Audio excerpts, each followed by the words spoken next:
Sinabi ng spokesperson ng United States Embassy dito sa Manila that Apollo Kibuloy will face justice for heinous crime na kanyang ginawa sa mga kababaihan, na kanyang minolestya, ginahasa, at ang pinakabata pala 11 years old na sinasabi niya nga pinag-aagawan siya o hinahabol ng mga babae.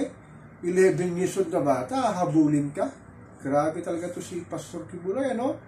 At sinasabi niya may tangkang assassination sa kanya na nagkukulag daw ang Pilipinas at ang US government. Kung wala ka palang kasalanan, lumantad ka na sinasabi ng ilang mga nagsasabi na ikaw ngayon ay nasa China at nagtatago. Pero malalaman natin sa imbitasyon ng Senado sa March 5 kung kaharap siya sa kanyang allegedly mga ginawa ng criminalities, human trafficking, at ang kanyang mga sexual abuse sa mga kababaihan dito sa Pilipinas at sa Amerika. At sinabi rin ng Amerika na he will face the charges soon sa pakipagtulungan ng ating Senado at ang ating Kongreso para malutas na ang mga ginagawa niyang pagmumulestya na nagkaabot na ng mga ilang dekada na mayagpag siya. Siguro itong panahon na ito, talagang laglag na si Pastor Kibuloy.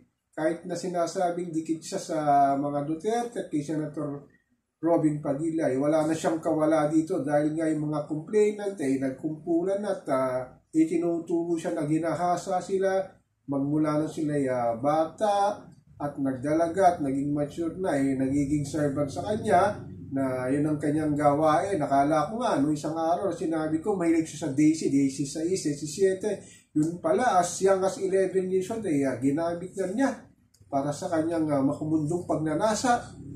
Pakita mo ngayon yung pagiging sinasabi mo na self-proclaimed na appointed sangkat. Pakita mo na hindi ka pwedeng huliin na kahit sino. Pero sabi ni Senator Risa Ontiveros, pag hindi siya umalap sa March 5, sa-cite na siya ng contempt at uhulihin na siya at iyaharap siya sa Senado, maliban pa yung sa sinasabi ng US government sa pamamagitan ng FBI na sinasabing one of the most wanted list sa Amerika, si Kibuloy sa mga kasong sexual abuse, human trafficking, tapos mga money laundering na kanyang dinadala doon at mga kababayan niya na kanyang minolestya, nag-aantay ng hustisya kung kailan talaga malalaglag itong si pastor sa kanyang mga katarantaduhan na ginawa sa kanyang simbahan na sinasabing masyadong malala at mahilig daw sa kababaihan ito si pastor. Kaya pala at 73 years old, batang-bata itsura tsaka ang kinis talagang maghapon magdamag natutulog siguro sa air condition tapos meron pang mga kasamang mga DC siguro nagse-serve sa kanya. At the same time, minumulesta niya. Sana naman may mangyari talaga, no? So, hindi man siya humarap sa March 5, siguro talagang cite na siya for contempt at huliin na siya. At kang kaharapin na rin niya yung mga kaso niya sa US government.